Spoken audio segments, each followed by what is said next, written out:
Welcome back to part 5 of data binding series. In this part, we are going to learn how to use dynamic binding in our recycler views. So let's get started.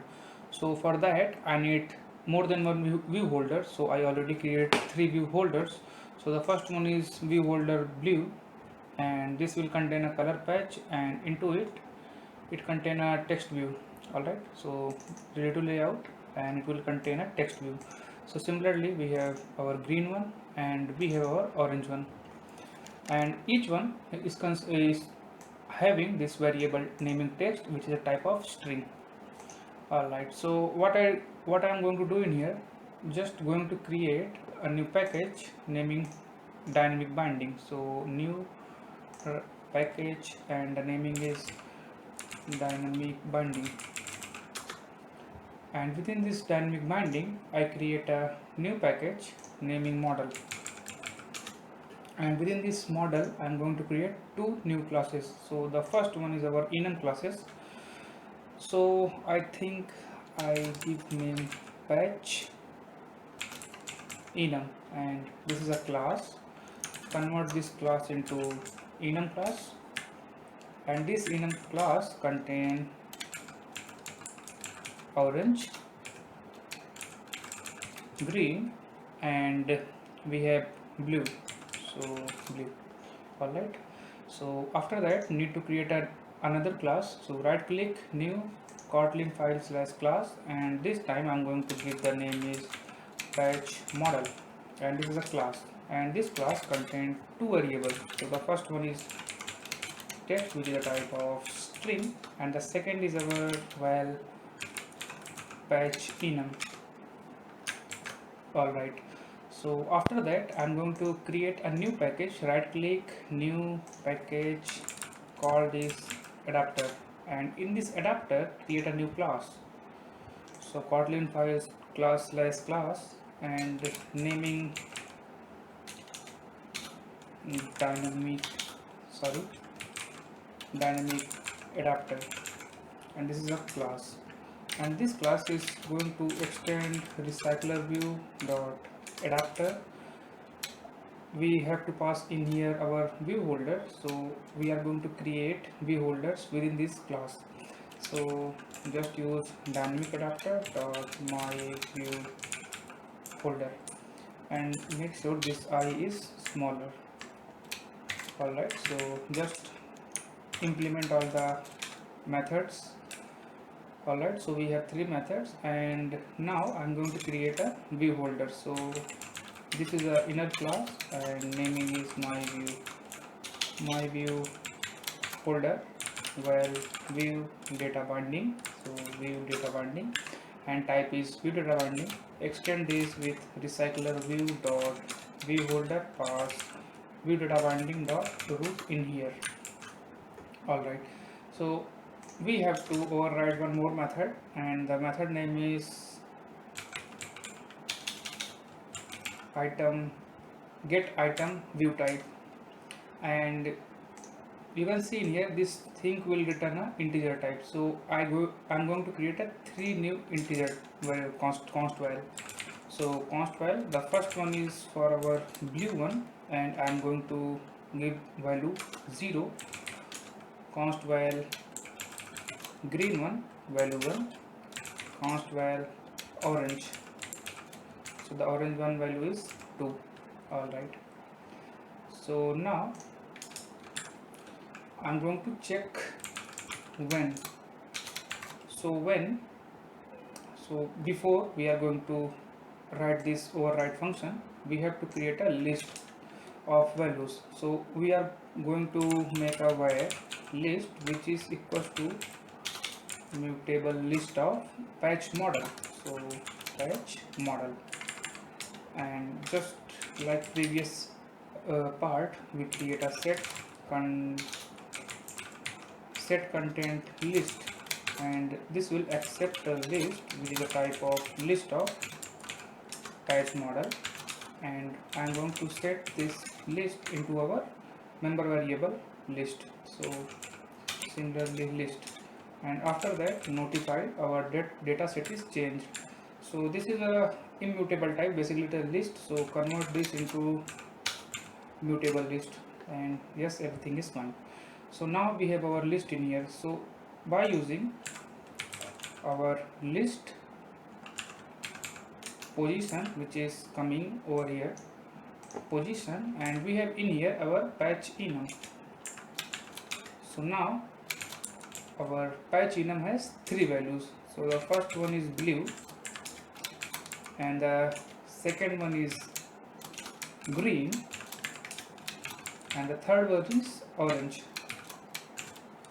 Alright, so if our patch enum is blue, we have to return the blue. So this blue is this integer type values. So blue will have value 0, and in here pass green one, and in our orange similarly pass orange.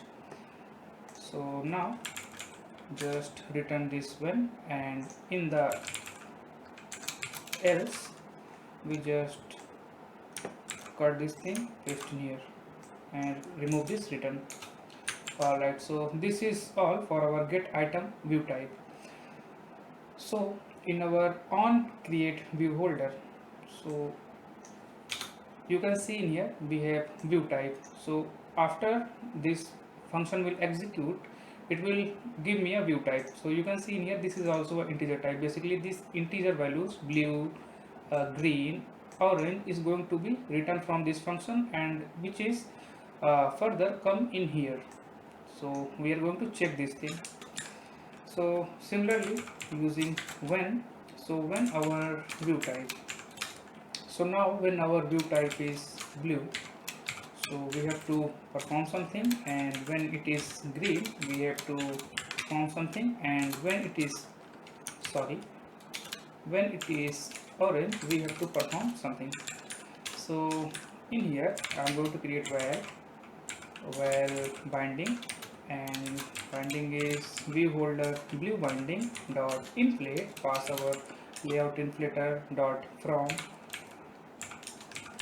parent context. Second one is our parent, and the third one is our false, so false. And lastly want to return the view holder, so my view holder, and pass binding in here. Alright, so just copy this code, paste in our green and paste in our orange.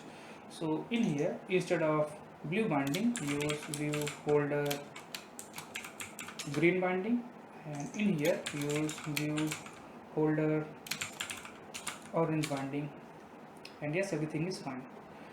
So in our get item count it is just return this dot list dot size.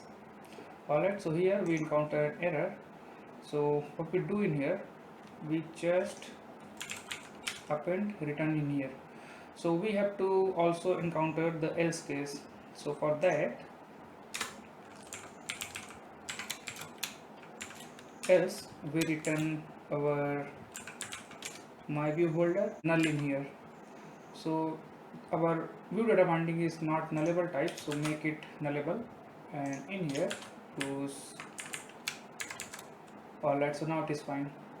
So when it is the else case we return null in our view holder. Alright, yes, so we successfully write our on create view holder. Now we are going to set data to our text views. So go in our view holder blue, so we are going to set data to our text, and this text is going to be passed in here. So what I do, I just use the data binding tags and pass this text in here. So similarly for our green, instead of passing green, pass text, and in orange, instead of passing orange, you can pass the text. Alright, so go in our adapter, and in here, so the first one, when our holder is, so in our on bind view holder we are going to check. So if our list position dot patch enum is equals to the patch in orange. So we have to do something, and then similarly we have our list position dot patch in which is equals to patch in green. We have to do something, and the third case list position dot patch enum, and this patch enum is equals to blue. So we have to do something. So just going to take our folder, cast this folder into our view folder orange one, orange binding, and make this cast within these brackets. And now when you see, we are getting the text, and just going to set the text by using list position dot text.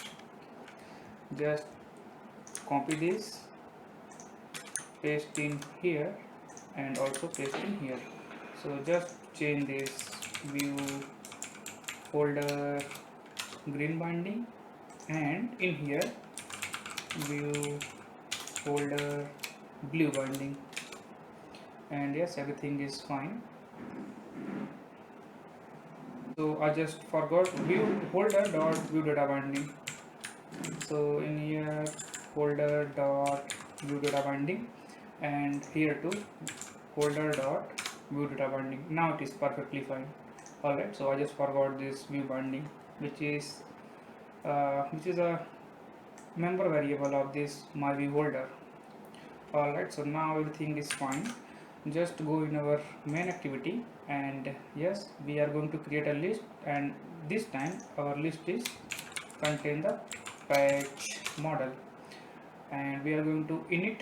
So I'm going to create a different function, and then after we are going to setting everything. So set content list is fine, but we have to change the recycler adapter. So make this dynamic adapter, and we have our set content list which accept the mutable list of patch model, and yes, everything is fine. So right now I'm going to take some dummy data into our list. So I'm just going to create some data init patch model. So I'm going to use this init patch model, pass our list in here, and our list is going to initialize, and then after we just use this list, set this list into our recycler adapter. So this, which is our dynamic adapter, and after that just going to set our adapter in our recycler view and give a linear layout manager. And now I'm going to run our application. Alright, so you can see this is our application, and we have different view holders, you can see in here, and this view holder is going to be rendered depending on the patch enum.